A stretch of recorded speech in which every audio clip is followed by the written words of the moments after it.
product will eventually look like this. This is the vision. Yes.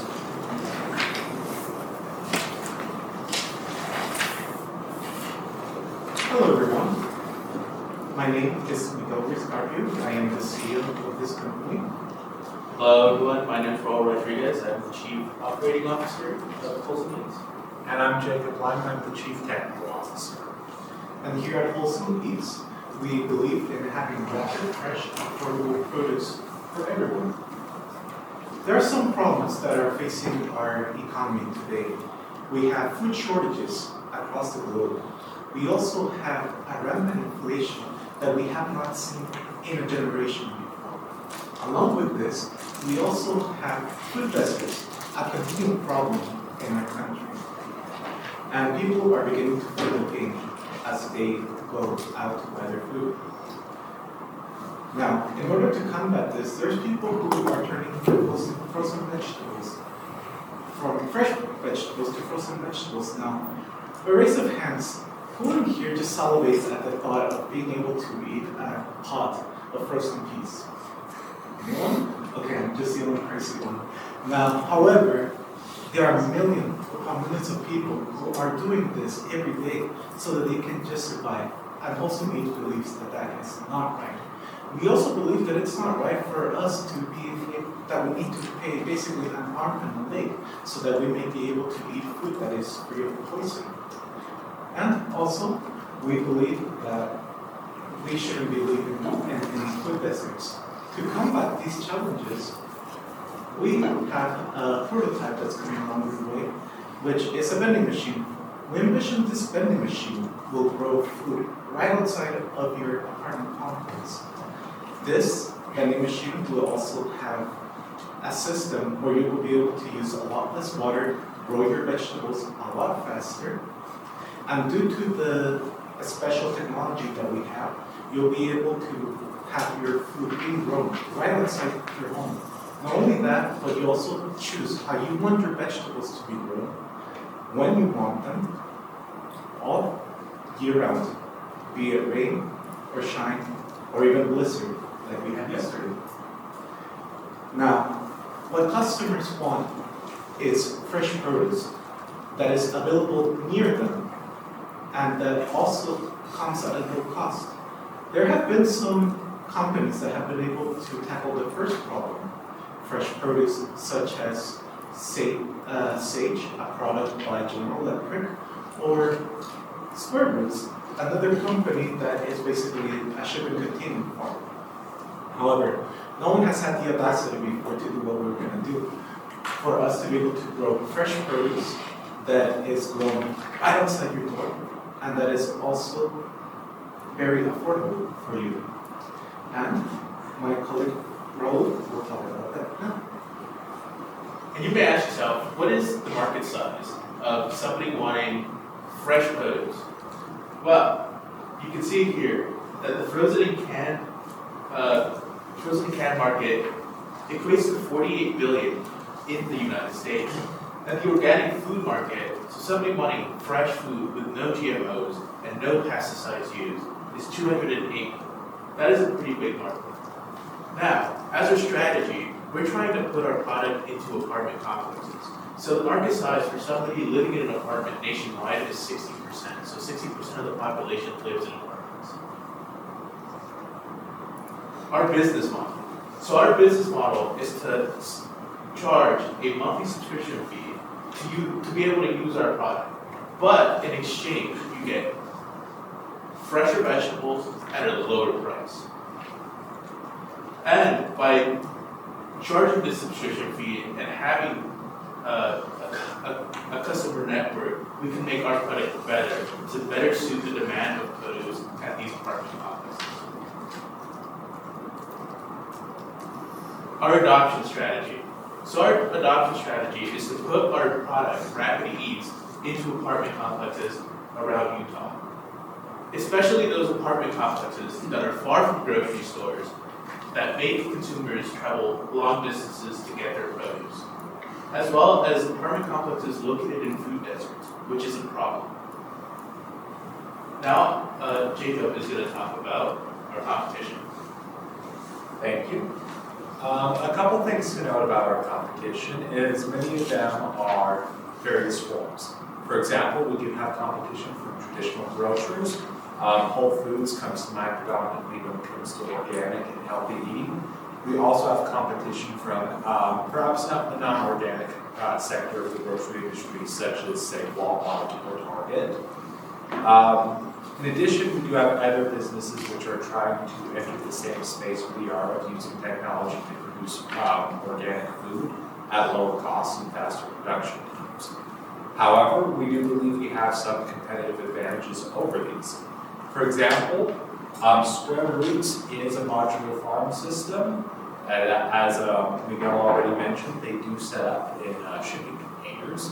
That does, though, suffer the same issue as traditional grocery stores, as although you can grow the product in a more urban environment, it still does rely on a grocery store vendor to sell it to your customers. Secondly, there's also the Sage machine, which General Electric was working on. It is very similar to our concept and could be viewed as a first-to-market type of device in terms of hydroponic growing in a home environment. However, it has a barrier of its cost entry, where General Electric is trying to market it to affluent and wealthy families. It's not the target demographic that we believe would actually be best served by this type of product. So it creates an entry barrier that's near impossible to climb for most of the customers we want to reach. General Electric is basically offering the Sage on a sort of, if you have to ask how much it costs, you can't afford it type model. And that's detrimental to what we need to do.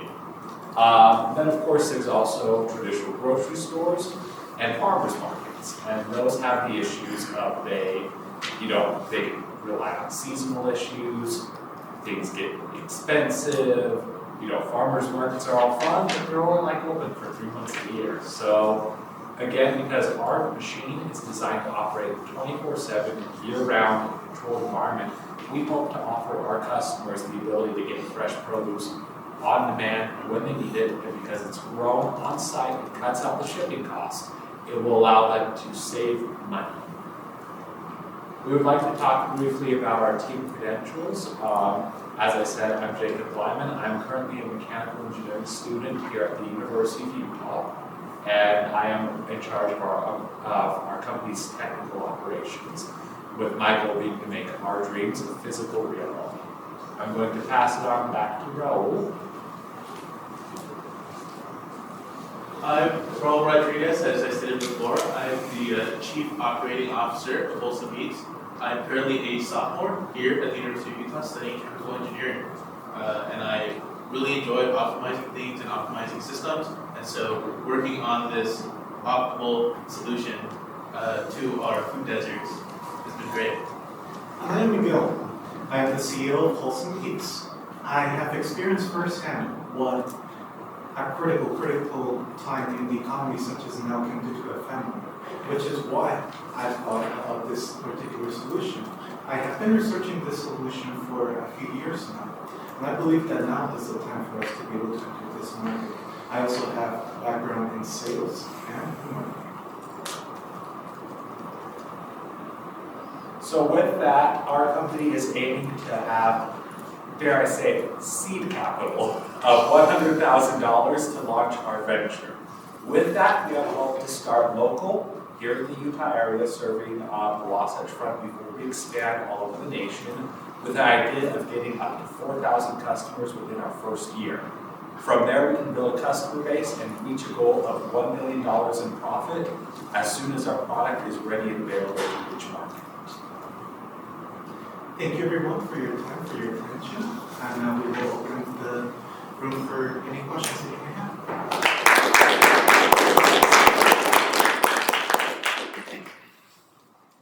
So the part of the plan was to sell the grow box to homeowners and to have maybe a larger version installed in apartments. And the grow box on the residential side would just be a one-time cost, or would the grow box be kind of subsidized and then you guys would charge the resident a subscription the way you are in the apartment buildings? Since the last time that we spoke, we made a small pivot.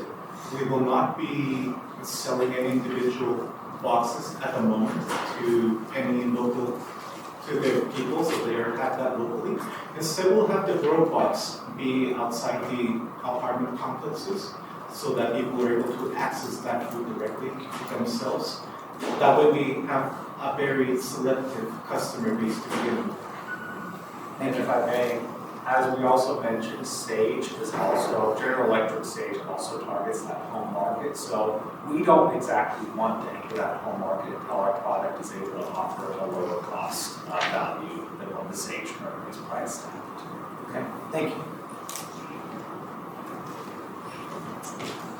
What exactly is the problem that you guys are trying to solve? Is it food shortages? Are you guys trying to supply enough food for a family to survive?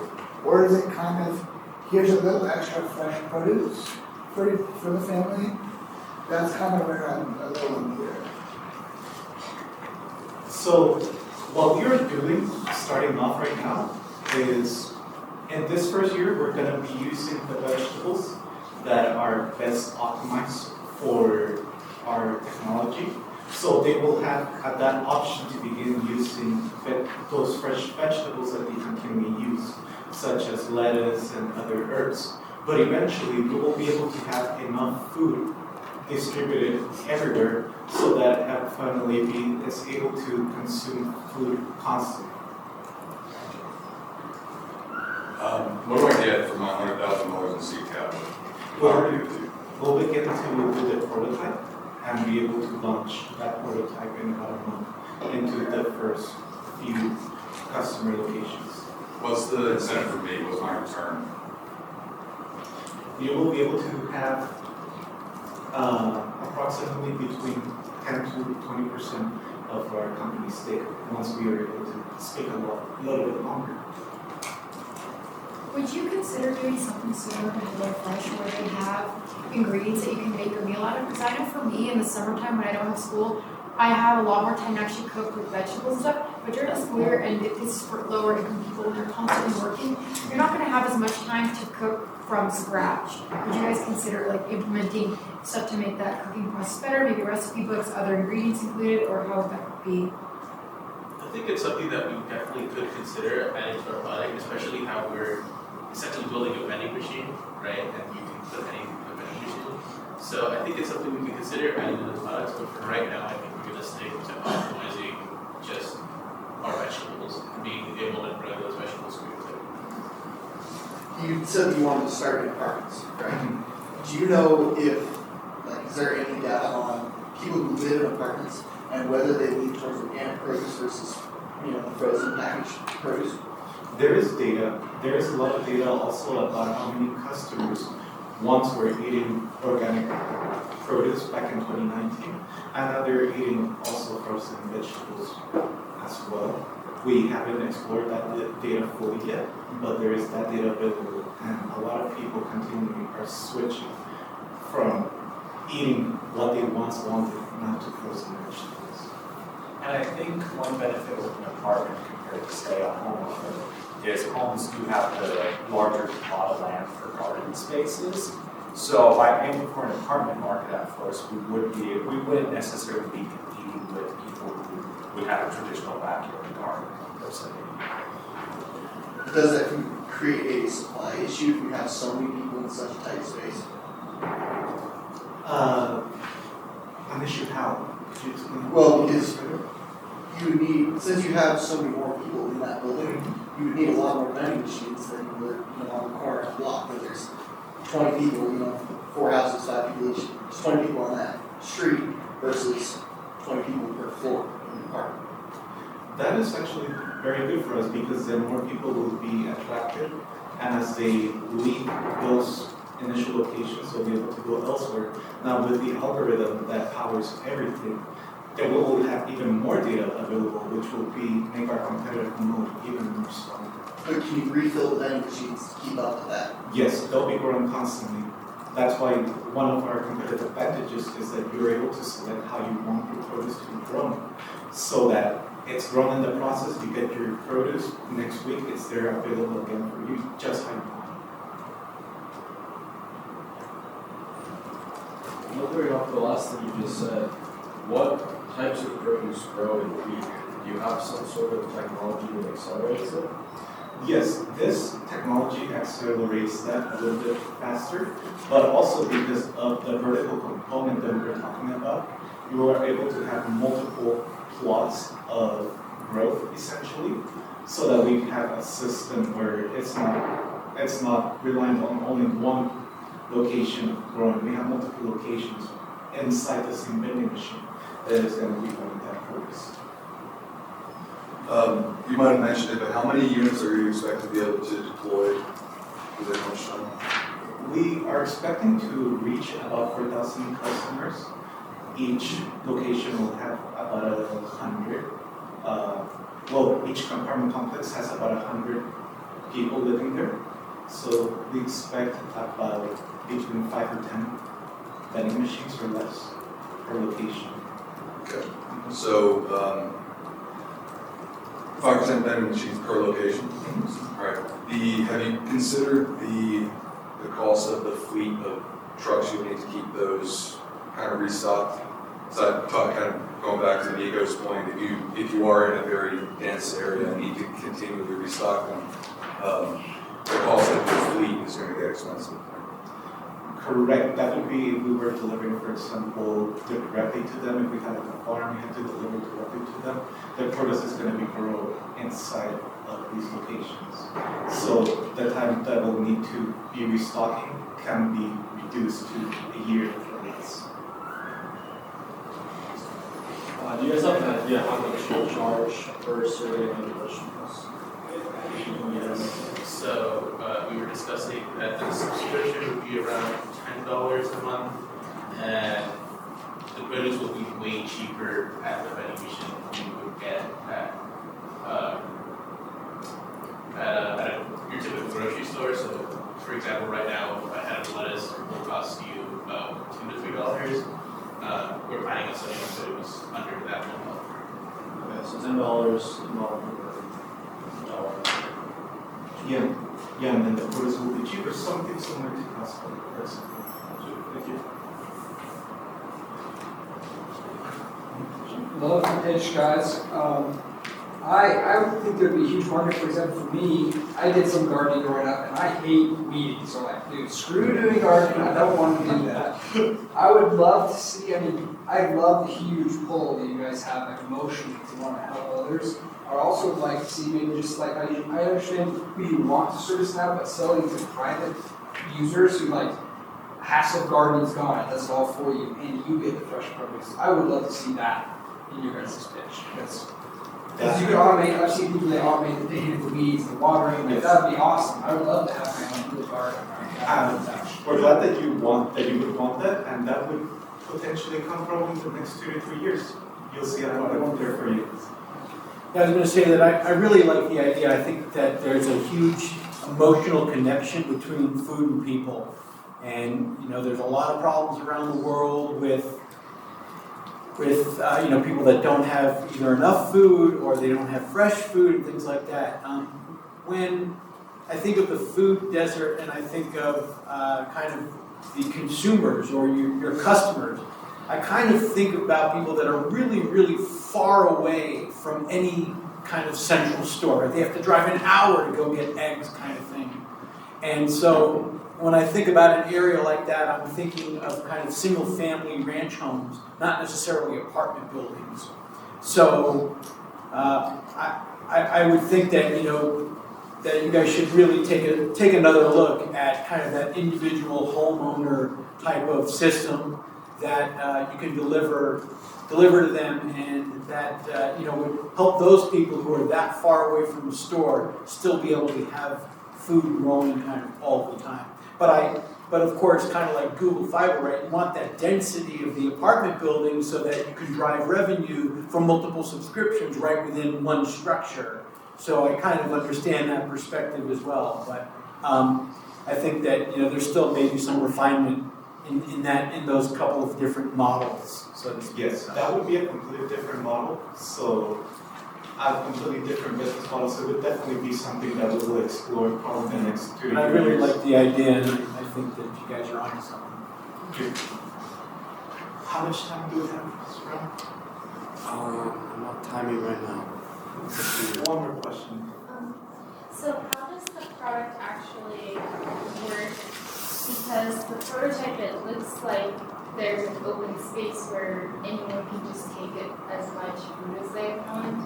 Or if it's actually automated, then do you have a system where it would pick the produce that you want and then dispense it and package it, or how does it actually Yes. work from when it's grown to? Yes, so this is the first prototype that we have.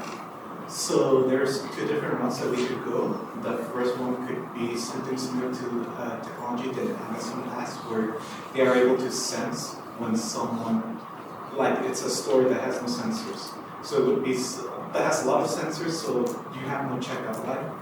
You just take whatever food you want and you take it with you. We can use that system, or we can use anything like a vending machine where you just press, okay, I want this head of lettuce located right here. The machine will cut it for you and deliver it to you, just like if you were buying a soda, for example. So, no more questions, so thank you very much.